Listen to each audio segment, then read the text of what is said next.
A ver, pensemos en el arte clásico. Grecia y Roma. Lo normal es meterlo todo en el mismo saco, ¿verdad? Como si fuera una sola cosa. Pero, ¿y si estuviéramos completamente equivocados? Hoy vamos a ver que, bajo esa apariencia, se esconden dos mundos que no podían ser más distintos. Claro, arte griego, arte romano, ves una estatua de mármol, unas columnas, esas caras tan serias, y dices, vale, es todo lo mismo. Pero, ¿y si rascamos un poquito la superficie? ¿Y si lo que encontramos es la historia de dos maneras totalmente distintas de entender el mundo, con metas y visiones que chocan de frente? Vale, lo primero es lo primero. Antes de meternos en faena, vamos a dejar claro a qué nos referimos con clásico. Porque, ojo, no es solo una forma de decir que algo es bueno o de toda la vida. No. Aquí tiene un significado histórico súper concreto. Pues bien, cuando hablamos de arte clásico, nos referimos, histórica y artísticamente hablando, al arte de Grecia y Roma. Punto. Y es que su ideal de sobriedad, de armonía, de proporción, se convirtió en el gran modelo, en la referencia para todo el arte occidental durante siglos. Vamos, que son los cimientos de casi todo lo que vino después.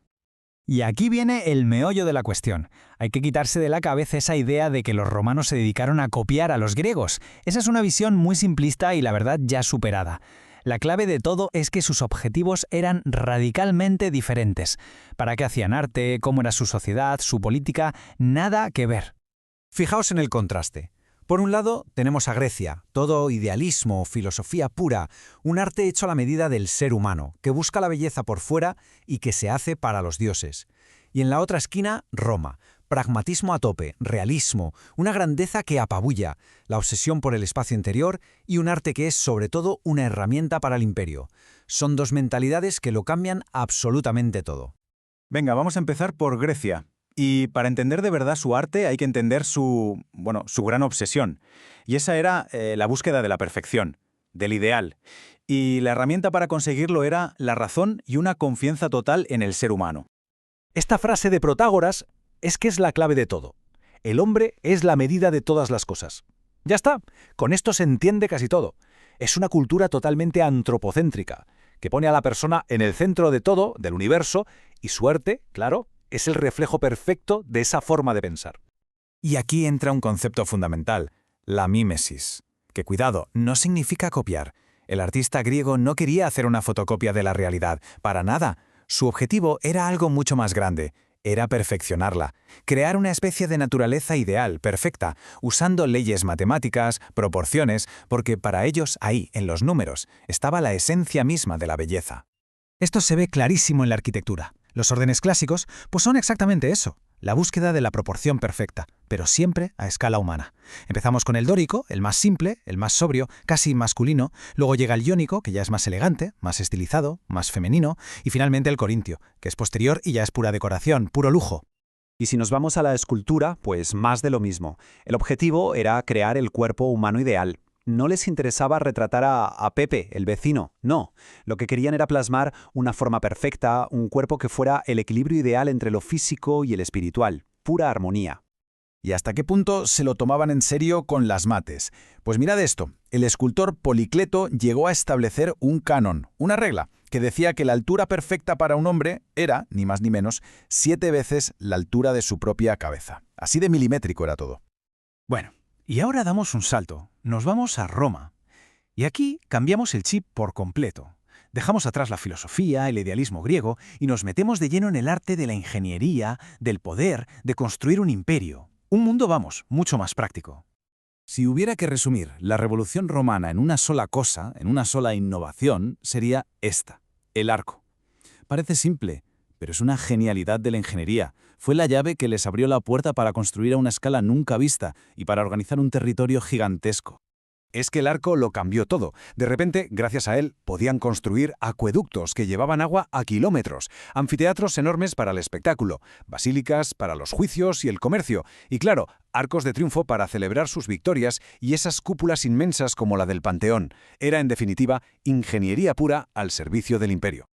Con la escultura romana pasa algo parecido. Tenía otra meta. Ellos venían de la tradición etrusca de hacer retratos muy realistas para las tumbas, así que valoraban el realismo, no el idealismo griego. Querían capturar a la persona, al individuo concreto, con sus arrugas, sus virtudes y todos sus defectos. Les interesaba la persona de carne y hueso, no un ideal perfecto. Vale, ya hemos visto los dos mundos por separado. Ahora viene lo bueno. Vamos a ponerlos uno frente al otro. Y aquí es donde las diferencias se ven cristalinas. Empecemos por la arquitectura. Pensemos en un templo griego, como el Partenón. Es básicamente una escultura gigante, un objeto precioso hecho para ser visto desde fuera. Era la casa del dios. Pero ahora pensemos en una basílica romana. Todo lo contrario. Lo importante era el interior, un espacio enorme diseñado para meter a muchísima gente. Para la vida pública, los negocios, los juicios, era un gran salón para el pueblo. Y con la escultura pues 3/4 de lo mismo. El discóbolo griego, ¿quién es? Nadie. No es un atleta real. Es la idea del atleta perfecto. Es un anónimo idealizado. En cambio ves un busto de César y sabes al instante que es César. Es un retrato, es historia, es una persona con nombre y apellidos, con todo lo que eso implica. Incluso los espacios públicos nos cuentan esta historia. El ágora griega era el centro de la polis, de la ciudad. Un sitio para que los ciudadanos se juntaran, hablaran, debatieran, toda una escala muy humana. El foro romano, en cambio, era el corazón de un imperio.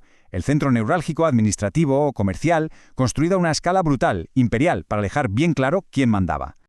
Entonces, ¿con qué nos quedamos? Pues para empezar, que no se trata de decir cuál es mejor o peor, eso no tiene sentido. Lo que tenemos es un diálogo fascinante entre dos maneras de ver el mundo que juntas han definido nuestra cultura hasta hoy. El legado, por tanto, es doble, y además se complementa. De Grecia nos viene el idealismo, esa confianza en el ser humano, la columna, la obsesión por la proporción perfecta. Y de Roma, pues de Roma nos viene el pragmatismo, el orden, la ingeniería del arco, ese dominio del espacio interior y el entender el arte como una forma de contar la historia. Y esa es la gran herencia, ¿no? Ese tira y afloja entre lo ideal y lo práctico, entre la filosofía y la política. Es algo que no se acabó cuando cayó Roma. ¿Qué va? Ha seguido sonando una y otra vez en la historia de Occidente. Lo vemos en el Renacimiento, en el Neoclasicismo, y si nos fijamos, sigue muy presente hoy en día. Así que para ir cerrando, os dejo con una reflexión. El arte clásico se definió por ese equilibrio, por esa tensión entre el ideal y lo práctico. La pregunta es, ¿dónde seguimos viendo esa misma tensión hoy? Pensemos en nuestra arquitectura, en nuestro arte, incluso en cómo nos vemos, porque esa conversación que empezaron Grecia y Roma, en el fondo, nunca ha terminado del todo.